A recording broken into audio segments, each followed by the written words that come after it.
अस्सलाम वालेकुम और आप सबको ईद मुबारक। उम्मीद है आपकी ईद अपने घर वालों के साथ, अपने रिश्तेदारों के साथ बहुत अच्छी गुज़र रही होगी। ईद उल अज़हा जो है वो थोड़ी डिफरेंट है क्योंकि इसमें कुर्बानी का ज़्यादा ट्रेंड हो रहा होता है। लेकिन आज के ईद स्पेशल शो में हमारे साथ एक सोशल मीडिया स्टार और इन्फ्लुएंसर मौजूद हैं जिनका ताल्लुक़ चित्राल से है, लेकिन वो इस्लामाबाद में एक अपना रेस्टोरेंट सेटअप जो है जिसका नाम ताउचीन है उसको सक्सेसफुली रन कर रही हैं और उसके साथ ही साथ सोशल मीडिया पर मेकअप के हवाले से, ख़वातीन के लुक्स के हवाले से इस तरह का कंटेंट भी जनरेट करती हैं। तो हम उनसे उनकी जर्नी के बारे में पूछते हैं और जानने की कोशिश करते हैं कि उनकी ईद कैसे गुजरी है। अस्सलाम वालेकुम, ईद मुबारक सुनैना, कैसी वालेकुम हैं आप? अस्सलाम, खैर मुबारक, आपको भी ईद मुबारक। मैं बिल्कुल ठीक, थैंक यू सो मच, आपने ईद के मौके पे मुझे यहाँ पे बुलाया है और मेरी ईद को और खूबसूरत बनाया है आपने। बहुत शुक्रिया पाकिस्तान कनेक्ट को वक़्त देने के लिए। मुझे ये बताइए सुनैना, आपकी ईद कैसे गुज़रती है? क्योंकि बड़ी ईद है, ख़वातीन जो है मतलब ज़्यादा कुर्बानी हो रही होती है, तो किचन में क्या आपका भी ज़्यादा टाइम किचन में गुज़रता है? बिल्कुल गुज़रता है। लोगों को यूजुअली ऐसा लगता है कि अगर हम इन्फ्लुएंसर हैं या कंटेंट क्रिएटर हैं तो हम सिर्फ सोशल मीडिया तक ही होंगे, लेकिन नहीं, बैक ऑफ द कैमरा हमें किचन सँभालना पड़ता है। मेरा तो मतलब इस तरह ईद का दिन आगाज़ होता है कि सुबह 6 बजे किचन में जाना है और नमाज़ पढ़ने तक जब तक सारे मर्द हज़रात नहीं आ जाते, मुझे सब कुछ रेडी करके तैयार रखना होता है उनके लिए। अच्छा, तो सुनैना ये जो आपका ताउचीन का सेटअप है, इसको लेकर चलना और उसके साथ फिर आप सोशल मीडिया पर हम आपको देखते रहते हैं, आपका कंटेंट बड़ा मज़े का है, तो आप किस तरह दोनों चीज़ों को मैनेज करती हैं? मैनेज करना पड़ता है क्योंकि अपडेट रखना पड़ता है ऑडियंस को। रेस्टोरेंट का कंटेंट एक थोड़ा अलग जॉनरा का है और इंस्टाग्राम का वो टोटली थोड़ा-सा डिफरेंट है, लेकिन साथ लेके मैनेज हो ही जाता है। अम, तो कैसे आपको आइडिया आया कि आपको ये दोनों चीज़ें करनी है? क्योंकि मतलब मुश्किल है क्योंकि कंटेंट क्रिएशन एक इटसेल्फ एक फुल टाइम जॉब है, आपको चीज़ें बनानी होती हैं, ब्रांड्स को मैनेज करना होता है और फिर आप रेस्टोरेंट भी चला रही हैं। अच्छा, कंटेंट क्रिएशन का आइडिया मेरे माइंड में ऐसे आया था कि स्टार्ट मैंने राइटिंग से किया था, मुझे लिखना पसंद था और मेरी फील्ड से रिलेटेड भी था। तो मैंने लिखना शुरू किया, फिर मैंने कहा कि ऑडियंस लिखने को पढ़ने की इतनी शौकीन नहीं है जितनी आई कैचिंग उन्हें। विजुअली हाँ, बिल्कुल, बिल्कुल। तो फिर मैंने पिक्चर्स के साथ फिर से राइटिंग शुरू कर दी, तो फिर मुझे आहिस्ता-आहिस्ता पता लगा कि नहीं, ध्यान सारा पिक्चर पे ही जा रहा है। तो बस फिर ये स्टार्ट किया, फिर कोलैबोरेशन आना शुरू हुई, पोस्टिंग हुई। और रही बात रेस्टोरेंट की, तो रेस्टोरेंट का तो बचपन से एक मजबूरी में खाना बनाना शुरू किया था, फिर वो शौक बन गया। अच्छा, मजबूरी में शुरू किया था। अब मैं कुछ आपकी वीडियोज़ देख रही थी कि ये चित्राली खाना है आपके हुँ। रेस्टोरेंट पे, उसकी क्या वजह है? मतलब इस्लामाबाद में चित्राल के खाने को इंट्रोड्यूस करना और वहाँ के कल्चर को यहाँ पे लेके आना, इसकी क्या वजह है? देखिए, मेरे रेस्टोरेंट को जो मोस्ट हाइप मिली थी वो इसी वजह से मिली थी कि चित्राल की लड़की ने एक रेस्टोरेंट ओपन किया है, तो जितनी भी ऑडियंस है, कस्टमर्स हमारे पास आते थे, वो डिमांड करते थे कि हमें कुछ डिफरेंट, हमें कुछ अलग खाना है। अब हम ऑल द वे आपके ट्रेडिशनल खाने खाने के लिए चित्राल नहीं जा सकते, तो बस हुँ। उनके लिए चित्राली खाने खाना यहाँ के मम्मी डैडी बच्चों के लिए कोई आसान बात है भी नहीं, लेकिन खालिस खुराक होती है वहाँ पे। तो फिर हमने कहा कि क्यों ना इसको एक ट्राई देते हैं, और फिर लोगों को पसंद भी बहुत आया। कितनी चैलेंजिंग फील्ड है, आप किस तरह मतलब इस सब को मैनेज करती हैं? क्योंकि सोशल मीडिया पे जब आप कंटेंट भी पोस्ट कर रहे हैं और उसके साथ फिर आप एक जॉब भी फुल टाइम, तो कभी आपके साथ ऐसे फैन मोमेंट्स होते हैं, लोग आते हैं, जी मैम आपके साथ एक तस्वीर बनाना चाहता हूँ, आपको सोशल मीडिया पे देखा है या इस तरह से कुछ आपके कभी मोमेंट्स हुए? बिल्कुल ऐसा हुआ है। मैंने एक वीडियो अपलोड की थी रेस्टोरेंट के ही पेज पे, ताउचीन के, तो वो वीडियो लकीली बहुत वायरल चली गई और वो वीडियो देख के बहुत, मतलब इस्लामाबाद से बाहर से भी बहुत लोग आए हमारे पास। तो एक फैमिली आई थी, वो एक बड़े, मतलब बहुत शरीफ सी फैमिली थी, वो अंकल आए हैं एंड ही सेड कि मैं तो एक्सपेक्ट कर रहा था कि आप मेरे लिए खाना बनाएँगी। मतलब वो इतना उस कंटेंट में डूब जाते हैं कि उन्हें लगता है कि बस जो दिख रहा है वैसा ही होगा, लेकिन बैक एंड पे बहुत सी चीज़ें देखनी पड़ती हैं। प्राइवेसी का इशू होता है, आपके इंस्टाग्राम की ऑडियंस आती है, फिर वो सबको आप डील करना बड़ा मुश्किल तो होता है। तो सुने ना, आपने कैसे सोचा कि like you want to be an influencer? Because I think लोग इसको बड़ा नेगेटिवली लेते हैं, लेकिन ये एक रिस्पॉन्सिबिलिटी भी है सोशल मीडिया इन्फ्लुएंसर्स के ऊपर कि वो किस तरह का कंटेंट बना रहे हैं और लोग उससे किस तरह इन्फ्लुएंस हो रहे हैं, उसको किस तरह ले जाते हैं। तो आपका क्या आइडिया था? मेरे लिए वैसे बहुत ज़्यादा ये चैलेंजिंग था क्योंकि मैंने जब स्टार्ट किया था तब कोई इतना सपोर्टिव नहीं था और लोगों को ये चीज़, अब तो काफ़ी चीज़ें एडवांस हो गई हैं, अब तो लोग समझ भी रहे हैं, लेकिन मेरे लिए बहुत टफ़ था। मैं अपनी यूनिवर्सिटी के टाइम में मीडिया सोसाइटी रन कर रही थी, तो वहाँ से मुझे ये ख्याल आया था कि क्योंकि मैं कायद-ए-आज़म यूनिवर्सिटी से ग्रेजुएट हुई थी, तो वो एक पूरा उसको मिनी पाकिस्तान एक हब कहते हैं। तो वहाँ पे बहुत डाइवर्सिटी थी और मतलब मैंने सोशल इश्यूज़ भी देखे थे, तो मैंने कहा क्यों ना मैं एक प्लेटफ़ॉर्म पे ये सारी चीज़ें लेके चलूँ। तो वो इनिशिएटिव मुझे उसका आइडिया यूनिवर्सिटी टाइम से आया था। अच्छा, मुझे बताइए, आपको बड़ी ईद ज़्यादा पसंद है या छोटी ईद? और ईद पर क्या आप इन्फ्लुएंसर होती हैं, या आपने बताया कि आप किचन में काम कर रही होती हैं, तो क्या दोनों ईदों पर ऐसा होता है या बड़ी ईद पे खास तौर पर ऐसा होता है? मुझे वैसे पर्सनली छोटी ईद पसंद है क्योंकि मैं मीठा खाने मुझे की भी। बहुत शौकीन हूँ। बकरों से कोई ख़ास मेरी बनती नहीं है। लेकिन मुझे ईद पे मैं इन्फ्लुएंसर बिल्कुल नहीं होती। मतलब मैं अपना प्री शूट करके फिर पिक्चर्स हम पोस्ट कर देते हैं अच्छा, ईद ये वाले दिन। बड़ी राज की बात इन्होंने बताई है। हमें लगता है कि इन्फ्लुएंसर्स जो है वो ईद वाले दिन इतना खूबसूरत तैयार होते हैं, उनका शूट होता है। तो ये आपने बताया कि आप पहले करती हैं। क्या बिल्कुल। बाकी लोग भी ऐसे करते हैं? हाँ, मोस्टली ऐसे ही मेजॉरिटी इन्फ्लुएंसर्स ऐसे ही करते हैं क्योंकि ईद पे बहुत या तो आपकी टीम अवेलेबल नहीं होती या फिर आप गेस्ट्स देखोगे, आप बाकी चीज़ें मैनेज करोगे। तो मैं पहले से सारी तैयारी करके फिर वही घर वाले कपड़ों में पजामाज आराम से, में। हाँ, और फिर मैंने पिक्चर्स पोस्ट कर दी। अच्छा, तो आप मुझे ये बताएँ कि आप जब ये सारी चीज़ें मैनेज कर रही होती हैं, तो इसमें फैमिली कितना सपोर्ट करती है? Because again it's a challenging job, और आई मीन चित्राल के लोग और गिलगित-बल्तिस्तान के लोग जो हैं जनरली वो थोड़े they are more lean towards like not very conservative, I would say. तो आपकी फैमिली का इस पर कैसा रिस्पॉन्स है? और जब देखते हैं कि हमारी बेटी को इतनी पज़ीराई मिल रही है, उनका कैसा होता है? देखिए, फैमिली की तरफ से सपोर्ट भी मिलता है और थोड़े सा डिस्करेजमेंट भी मिलती है। बिल्कुल भी सपोर्ट नहीं करती वो, लेकिन अल्हम्दुलिल्लाह स्टार्ट जो मैंने किया था तो बहुत मुश्किल था। बट ये है कि वो हर घर में एक बच्चा होता है ना जो सबका फेवरेट होता है, तो जो जहाँ कहीं हमें थोड़ा मसला होता था हम उसको आगे कर देते हैं, तो फिर सारा मामला चिल हो जाता है। ठीक है। तो ईद पे लाइक आपके यहाँ कोई ऐसा ट्रेंड है कि आप रिश्तेदारों के यहाँ जाते हैं? हाँ, तो फर्स्ट गोश्त आपके घर में कौन बाँटता है? आप खुद करती हैं ये काम? खुद या सब कुछ आप करती हैं? खुद बहुत सी चीज़ें लोगों को नहीं पता होती, लेकिन हम बहुत कुछ कर रहे होते हैं। बिल्कुल। अच्छा, और जब हमने पहले बात की, आपने कहा प्री शूट, तो मुझे ये बताइए कि कितना मुश्किल, दिखने में तो आसान लगता है ये कंटेंट क्रिएशन और ये सारी चीज़ें, तो इसमें रियल में कितना प्रेशर होता है? प्रेशर बहुत होते हैं। जैसे अगर आप किसी से कमिटमेंट कर दो तो वो आपको पूरी करनी पड़ती है। एग्जाम्पल के मतलब मतलब कोई भी रीज़न आपके पास होना, आपको फिर भी अपनी कमिटमेंट जैसे इन्होंने कहा ईद है और मैं नहीं आना चाहती, मेरी फैमिली कमिटमेंट है, लेकिन हमने इन्हें ज़बरदस्ती बुलाया। देखिए, मैं अपनी कमिटमेंट की फिर पक्की थी कि मैं आ गई। तो बहुत मुश्किल होता है क्योंकि बर्डन होता है, फैमिली को भी मैनेज करना है, कंटेंट भी, और फिर कभी आपकी तबीयत नहीं ठीक होती, हम लड़कियों के मूड स्विंग्स इतने होते हैं। समटाइम्स ऐसा होता है लास्ट मोमेंट पे, चाहे आपने पेमेंट भी ले ली हो, तो फिर बंदे का दिल कहता है कि यार नहीं करना। आप सोशल मीडिया पर हैं तो आपके बहुत ज़्यादा दोस्त होते हैं, बहुत ज़्यादा लोग आपको फॉलो करते हैं। तो जो सोशल मीडिया पर आपका सर्कल बनता है, आप क्या समझती हैं वो रियल है, या आपकी ऐसे लाइफ में क्या एक्सपीरियंसेस रहे हैं सोशल मीडिया के हवाले से? देखिए, मुझे ये लगता है, ये मेरा अपना पर्सनल ओपिनियन है, आप मोस्टली लोग शायद डिसएग्री करेंगे, लेकिन सोशल मीडिया की दुनिया ना एक फैंटेसी वर्ल्ड है। That I agree. हर बंदा स्क्रीन पे डिफरेंट है और पीछे डिफरेंट है, तो बहुत रेयर होगा आपको कोई जेन्युइन बंदा। हमें रियल लाइफ में जेन्युइन लोग नहीं मिलते, तो मैं तो नहीं, मतलब बहुत बहुत अलग दुनिया है, सो आई डोंट ट्रस्ट। बिल्कुल, ठीक है। अच्छा, और मुझे बताएं कि आपकी ईद के रिलेटेड बचपन से लेकर अब तक कोई ऐसा मेमोरेबल वाकया जो आप समझते हैं कि इसने मेरी ईद को ऐसा स्पेशल बनाया कि उस जैसी ईद दोबारा नहीं आई, इस तरह का कुछ हुआ है कभी? नहीं, मेमोरेबल तो नहीं, लेकिन मुझे एक दिल दुखाने वाला वाक़या याद आ गया कि अब जैसे बड़ी ईद आ रही है ना, तो मेरी फैमिली में ये होता है कि जितने भी फ़ादर की तरफ के रिलेटिव होते हैं वो आते हैं मेरे हाथ का खाना खाने, उन्हें बहुत पसंद है, और गलती से लोग कहते हैं कि मैं अच्छा बनाती हूँ। तो अब छोटी ईद पे ये तो अब हमें खाना पड़ेगा और फिर हम ज़रूर देखेंगे कि आप ज़रूर एनी अच्छा टाइम। बनाती हैं या नहीं। अब मैं छोटी ईद पे मैं मीठा ज़्यादा बनाती हूँ, तो बड़ी ईद पे लोग एक्सपेक्ट ये करते हैं कि मैं बड़ी ईद पे भी मीठा बनाऊंगी, लेकिन बड़ी ईद का कॉन्सेप्ट ही यही है। गोश्त से अगर मैं मुतालिक। छोटी ईद पे नमकीन ना बनाऊं तो फिर रिश्तेदार नाराज होकर जाते हैं। आई स्टिल रिमेम्बर छोटी ईद पे मेरे चाचू घर आए थे, तो मैंने ना मीठा नहीं बनाया था।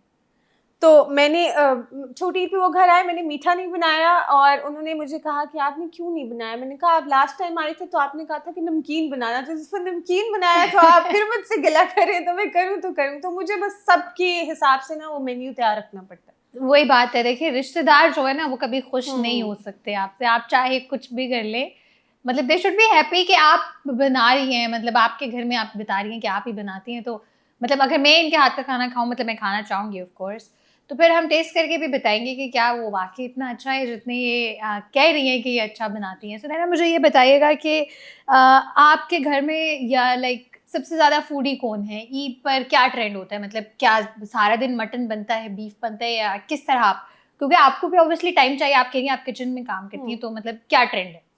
मैं कोशिश ये करती हूँ कि मैं दोनों चीज़ें, क्योंकि मैं खुद बहुत फूडी हूँ, मुझे खाना देख के भी बहुत खुशी मिलती है, बना के भी मिलती है। तो मैं कोशिश ये करती हूँ कि मुझे अगर कोई बहुत ज़्यादा मैंने स्पाइसी खा लिया ना, तो मुझे फ़ौरन मीठे की क्रेविंग होगी उसको बैलेंस करने के लिए।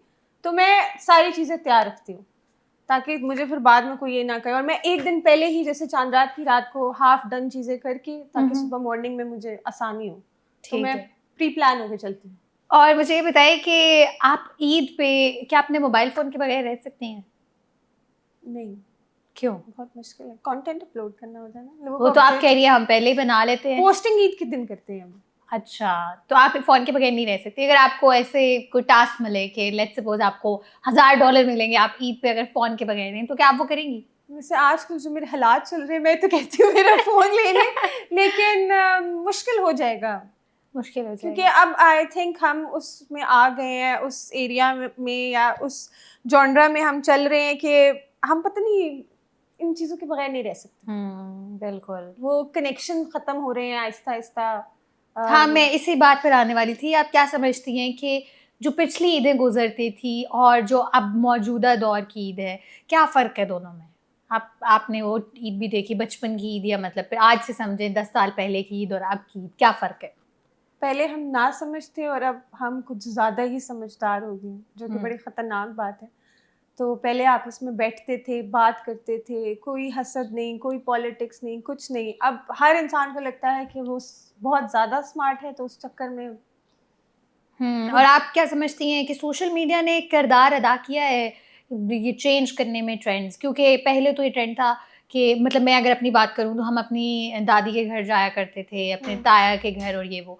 और अब ये है कि आप सबको ईद पे एक व्हाट्सएप मैसेज कर दें, हेलो, ईद मुबारक, रिगार्ड्स, रमना सईद, इस तरह से। तो इसने क्या तब्दीलियाँ लाई हैं रिश्तों में, ईद के असल मायने में? देखिए, हमने ना, हम जो देखते हैं हम उससे कहीं न कहीं, हम बेशक नहीं बोले ज़ुबान से कि हम इन्फ्लुएंस होते हैं, लेकिन हम लोग इन्फ्लुएंस होते हैं। वो चीज़ कहीं न कहीं बैक ऑफ द माइंड में रहती है और फिर हम उससे रिलेट करना शुरू कर देते हैं। तो मुझे लगता है कि हाँ, इन चीज़ों ने, सोशल मीडिया ने बहुत लाइफ़ अफ़ेक्ट की है सबकी। तो बचपन की ईद याद आती है, या जो है जैसे अभी है, अभी ठीक है? क्योंकि बचपन में तो ईद ही मिलती थी, तो अब क्या आप देने वालों में हैं या अभी भी आपको मिलती है? मैं लेने वालों में से हूँ, ईदी। अभी तो मैं शो के बाद आपसे भी ज़रूर लूँगी। मैं नहीं देखती कौन बड़ा है, कौन छोटा है, तो नहीं, तो आप मेरा सवाल ये था कि आपको बचपन की ज़्यादा याद आती है या जो अब है वो सही है? ईदी के मामले में अभी वाली ठीक है, तो अब थोड़े बड़े हो गए हैं, अब तो अब वो। ज़्यादा पैसे माँगने का हाँ, मौका अब मिलता है। इन-लॉज़ हैं और हर तरफ से ईदी आती है, तो वो थोड़ी थोड़ी इज़्ज़त ज़्यादा मिलती है। बचपन में तो ख़ैर कुछ भी पकड़ा दो, बच्चों को खुश हो जाते हैं। तो आई बिल्कुल। एन्जॉय। अच्छा, मुझे एक और बात बताएँ सुनैना कि आप दोनों जॉब्स जो कर रही हैं, मतलब मैं इसको जॉब इसलिए बोल रही हूँ जो आप रेस्टोरेंट चला रही हैं, बिकॉज़ आई अंडरस्टैंड कि इट्स अ जॉब कि आपने सबको मैनेज करना है, मैनेजर को, किचन वालों को, जितने भी टेंडर्स हैं उन सबको। तो इट्स अ जॉब कि जो आप कर रहे हैं, और फिर आप सोशल मीडिया पे फिर ब्रांड्स के साथ भी कोलैबोरेशन और फिर एक कंटेंट में कंसिस्टेंसी, ताकि वो ऑडियंस एंगेजमेंट जो है वो बेहतर रहे। तो इन दोनों जॉब्स में से आप क्या समझती हैं कि दोनों में से ज़्यादा मुश्किल क्या है? देखिए, एक तरह से सोचा जाए तो अपना काम अपना होता है, आप किसी को जवाबदेह नहीं होते, आप किसी के अंडर काम नहीं कर रहे होते, आप अपने डिसीजंस खुद, वो क्रिएटिविटी ज़्यादा लेके आ सकते हो, क्योंकि इन्फ्लुएंसर का जो कंटेंट क्रिएशन होता है उसमें प्रेशर बहुत होता है, स्क्रिप्ट दी जाती है, इंस्ट्रक्ट किया जाता है, तो उन डायरेक्शंस को फॉलो करना होता है, विच इज़ टफ। लेकिन as a female business manage करना भी बहुत मुश्किल काम है, बहुत। दोनों अपनी जगह है। कोई ऐसी चीज़ जो बहुत मुश्किल हुई हो आपको अभी तक अपने इस करियर में? या कोई ऐसा वाक़या जो जिसने आपको और मज़बूत किया हो कि मुझे ये काम करना है, like not just for me but maybe दूसरी ख़वातीन के लिए, कि शायद मुझे देखकर और लोग, ख़वातीन, मोटिवेशन पकड़ें और अपना एंटरप्रेन्योरियल बिज़नेस और इस तरह की चीज़ें जो हैं उसको कंटिन्यू करें? मेरे रेस्टोरेंट का एक रीसेंट वाकया था कि नेक्स्ट डे हमारे पास एक अकीके का इवेंट था, काफ़ी नंबर ऑफ़ गेस्ट बहुत ज़्यादा थे। तो उससे 1 दिन पहले ही कहीं मैनेजर के साथ पूरी टीम की कोई पॉलिटिक्स हुई है, ठीक अच्छा। है। वो कहते हैं ना, कभी भी आप अपनी स्टाफ को एक ही एरिया से नहीं सेलेक्ट करो, या उनका आपस में कोई कनेक्शन नहीं होना थोड़ी चाहिए। डाइवर्सिटी हाँ, होनी चाहिए। तो हमने कहीं कोई गलती की देखने में, तो उन्होंने क्या ग्रुपिंग की, मुझे कुछ समझ नहीं आया कि रात 12 बजे सब के सब रिजाइन दे के चले गए, ओह नो। और नेक्स्ट डे इवेंट था, और उसका जो प्रेशर था हम पे, उफ, वो मैं एक्सप्लेन नहीं कर सकती। बट किसी न किसी तरह रातों रात मैंने कहीं ना कहीं से मैनेजर्स हायर किए, वेटर्स और शेफ्स वगैरह हायर किए, और नेक्स्ट डे वो इवेंट किया। लेकिन वो मेरे लिए बहुत ट्रॉमेटाइजिंग था, क्योंकि उसका जो वो प्रेशर था ना, लेकिन समटाइम्स मुझे लगता है प्रेशर में ना आप ज़्यादा अपना बेस्ट दे देते हैं, अनटिल अनलेस वो प्रेशर, वो एक नेचुरल ना आया हो आप पे। लेकिन ये एक्सपीरियंस मैं अपना नहीं भूलती। लेकिन इसने मुझे बड़ी हिम्मत भी दी थी कि मतलब मुझे इतना खुद पे कॉन्फिडेंस हुआ था कि yes I can do it. तो हमें तो कोई अच्छा इंटरेस्टिंग ऐसा वाक़या भी सुनाए, मतलब ये सारी चीज़ें हैं, लेकिन ईद है तो ईद का मौका है, थोड़ी खुशियों वाली बातें भी हमें करनी चाहिए। कोई ऐसा वाक़या जिसने आपको और मजबूत किया हो, या कोई ऐसी मतलब याद ईद के हवाले से, रेस्टोरेंट के हवाले से, या even social media content creation के हवाले से, कुछ ऐसा? बस मुझे लगता है मेरे साथ मिसहैप्स ज़्यादा हुए हैं, कुछ अच्छा होने की जगह अच्छा बस्ता भी होते हैं। जब मेरे सामने खाना पड़ा हो, उसी में मैं बहुत खुश हो जाती हूँ। आप बहुत फूडी लग रही हैं। हाँ, स्पेशली अपने हाथ का खाना मैं बहुत इंजॉय करती हूँ। लेकिन इस तरह का मुझे कोई, मतलब मैं शायद, मेरी मेमोरी का मसला है कि मैं सिर्फ दुखी चीज़ें याद रखती हूँ, अच्छी चीज़ें मैं भूल जाती हूँ। ठीक है। चलिए सुनैना, हम आपके साथ रैपिड फायर क्वेश्चंस करेंगे, आपको सोचना नहीं है, आपने फ़ौरन से यू हैव टू चूज़। सो हम रैपिड फायर राउंड में करते हैं। आप चाय या कॉफ़ी? कॉफ़ी। इंस्टाग्राम या रियल लाइफ? Real life. मैं इंस्टाग्राम बोलूँगी। स्क्रॉलिंग करने का बहुत मज़ा आता है, ठीक है? रात को जब नींद नहीं आ रही, कोई दोस्त नहीं है, कोई बात करने वाला नहीं, कुछ भी, बस रील स्क्रॉल करते जाएँ, आपका वक़्त गुज़र जाएगा। सो मैं तो ये करती हूँ। अच्छा, मेकअप या कम्फर्ट? बोथ। एक चूज़ करना है, रैपिड फायर है। मेकअप। मेकअप। रील्स या व्लॉग्स? रील्स। बिरयानी या चित्राली फूड? बिरयानी वो भी। ये मुश्किल सवाल लग रहा है मुझे। इस्लामाबाद में बिरयानी, चतराल में चतराली फूड। ये मुश्किल सवाल था, है ना? हाँ। क्योंकि बिरयानी तो आई थिंक पाकिस्तान का एक नेशनल फूड है, सबको इक्वली पसंद है। अर्ली मॉर्निंग या late night? Late night. Fame या पीस? पीस। फेम नहीं? नहीं, फेम क्यों नहीं? पीस। वैसे मुझे इस पे वो खान साहब की बात याद आ गई कि सुकून सिर्फ कब्र में है। लेकिन पीस, क्योंकि फेम के साथ बहुत नेगेटिविटी भी आती है, और वो आपको इन दी एंड बहुत मेंटली डिस्टर्ब करके जाती है। शॉपिंग या स्लीपिंग? इसका जवाब मुझे पता है, फिर भी पूछ लेती हूँ। शॉपिंग। सोना नहीं पसंद आपको? नहीं, वो शॉपिंग करके सो जाऊंगी। अच्छा, और सबसे ज्यादा मोस्ट यूज्ड वर्ड? वैसे तो मैं वही जार, एक पश्तो में बोलते हैं हाय कुर्बान को, तो मैं वो बहुत हर चीज़ के एंड में ज़रूर लगा देती हूँ, या स्टार्ट में। अच्छा, और सबसे अनोइंग डीएम टाइप क्या है? मैं वैसे इतना ज़्यादा अदर रिक्वेस्ट पे ध्यान नहीं देती, लेकिन बंदे की नजर पड़ी जाती है कभी? नहीं, ये जो रैंडम लोग डीएम में आके hi can we go for a coffee और टी विदाउट नोइंग भाई कौन हो, फूफो की बेटी हूँ मैं आपकी, तो मुझे मोस्टली इस तरह के मैसेज आते हैं। अच्छा, और एक सेलिब्रिटी जिसके साथ आप कोलैब करना चाहती हैं? इरफान जुनेजा। ओह, ही इज अमेजिंग, उनका कंटेंट बहुत अच्छा है। One thing that people misunderstand about you? मुझे लगता है सब सोशल मीडिया इन्फ्लुएंसर के बारे में यही चीज़ लोग मिसअंडरस्टूड करते हैं कि हम बहुत खुश हैं, हम पत्थर के बने हुए हैं, मतलब अप्स एंड डाउन्स आते हैं हर एक की लाइफ में। आपको नहीं पता होता कि एक इंसान कितने हर्डल फेस करके एक कैमरे के सामने आके बैठा है, तो इतनी जल्दी किसी के भी बारे में जजमेंट नहीं देनी चाहिए। बिल्कुल ठीक। ये तो आपने जेनेरिक बताया ना, सब सोशल मीडिया इन्फ्लुएंसर। आपके बारे में आपको क्या लगता है कि लोगों का एक जो नेगेटिव मिसकंसेप्शन है या मिसअंडरस्टैंड करते हैं आपको? सुने कहीं आई फील लाइक नहीं, ये लगता है कि मैं कोई ओबामा की बेटी हूँ, या मैंने पता नहीं मेरे बड़े बैंक चेक खुले हैं, तो ऐसा बिल्कुल नहीं है। मैं बड़े खुश होकर कोयटा में चाय बैठ के पीना प्रेफर करूँगी इंस्टेड ऑफ कि मैं मेरिएट में बैठ के चाय पीऊँ, तो मैं बहुत डाउन टू अर्थ बंदी हूँ। ठीक है, तो लोग आपके बारे में मिसअंडरस्टैंड करते हैं। लेकिन आपका जो इंस्टाग्राम ब्लॉग है वो मैंने देखा है, तो उसको देखकर वाकई एक इम्प्रेशन जाता है। आप इनका देखिए, सुनैना बुखारी, तो इसलिए लगे ये बहुत ही कोई अमीर खातून है, इनके पास लाइक एवरीथिंग ब्रांडेड और वो वाली सारी चीज़ें, तो एक इम्प्रेशन जनरली जाता है। देखिए, अब एक सोशल मीडिया ऐसा प्लेटफॉर्म है कि वहाँ पे अगर मैं रोते हुए अपनी कोई स्टोरी लगाऊंगी या मैं हॉस्पिटल की कोई स्नैप लगा दूंगी तो लोग इंटरेस्ट नहीं शो करेंगे। तो आप वही दिखाते हो जो अगले देखना चाहते हैं। बिल्कुल। शादी वीडियोस या food videos? Late night food videos. शादी वीडियोस तो ऐसा सच में नहीं देखती। क्यों? पता नहीं, मुझे मतलब शायद मैं इसके हक में नहीं हूँ। ये इतना शादी के नहीं, मैं शादी के नहीं, इतने खर्चे के, टू मच नहीं, लेकिन अच्छा लगता है देख के, लोगों ने इतने इतने महंगे शूट्स कराए हुए होते हैं और बड़ा एस्थेटिक लग रहा होता है। अब वो शायद अपनी शादी का टाइम आएगा तो हम भी देख लेंगे लेकिन मुझे फूड वीडियोस देख के बहुत मजा आता है। बिल्कुल ठीक। अच्छा, क्यूट कॉम्प्लीमेंट या हार्ड वर्किंग कॉम्प्लीमेंट, इन दोनों में से क्या बेहतर है? Hard working compliment. क्यों? क्योंकि अब जब मैं अभी ईद का मौका है तो मैं ये बात कर रही हूँ कि ईद पे जब मैं पूरा दिन खड़े होके खाने बना के सामने लेके आती हूँ तो पीपल प्रिटेंड कि अच्छा हाँ ये तो आपकी रिस्पॉन्सिबिलिटी थी, इंस्टेड ऑफ अंडरस्टैंडिंग कि यार उसकी भी ईद है। तो अगर कोई ये प्यार से कह देना कि यार वाह क्या खाना बनाया है, ईद तो अब हुई है, तो वो शायद मुझे और बूस्ट देगा। बिल्कुल ठीक। और आप ट्रैवल वगैरह भी करती हैं ईद पर, या मतलब इस्लामाबाद यूजुअली मैंने सुना है लोग कहते हैं कि बहुत सुनसान हो जाता है ईद पर, तो आपका भी ऐसा एक्सपीरियंस है? हाँ, इस्लामाबाद, क्योंकि मेरी हर ईद ऑलमोस्ट इस्लामाबाद में गुजरती है, तो इस्लामाबाद से क्योंकि सारे लोग अपने अपने घरों की तरफ रवाना होते हैं तो इस्लामाबाद थोड़ा सा खामोश हो जाता है, लेकिन इस्लामाबाद फिर भी इस्लामाबाद है। बिल्कुल। तो आई एंजॉय, मैं जाती हूँ फ्रेंड्स के साथ कहीं शाम को लेट नाइट या कॉफ़ी पीने या कहीं डिनर का प्लान कर लिया तो कर लिया। कोई ऐसी चीज़ जो हमने मिस की और आप ऑडियंस को बताना चाहें? नहीं, आप कुछ मिस नहीं कर सकती आपकी नज़र हर जगह पे है। अच्छा, सो मेरा आखिरी सवाल आपसे ये होगा before we wrap up the show कि one secret that you think कि अगर आपके दोस्त या रेस्टोरेंट वाले लोग या इवन सोशल मीडिया कोई ऐसा सीक्रेट आपके बारे में रिवील करें तो आप क्या समझती हैं कि वो क्या हो सकता है?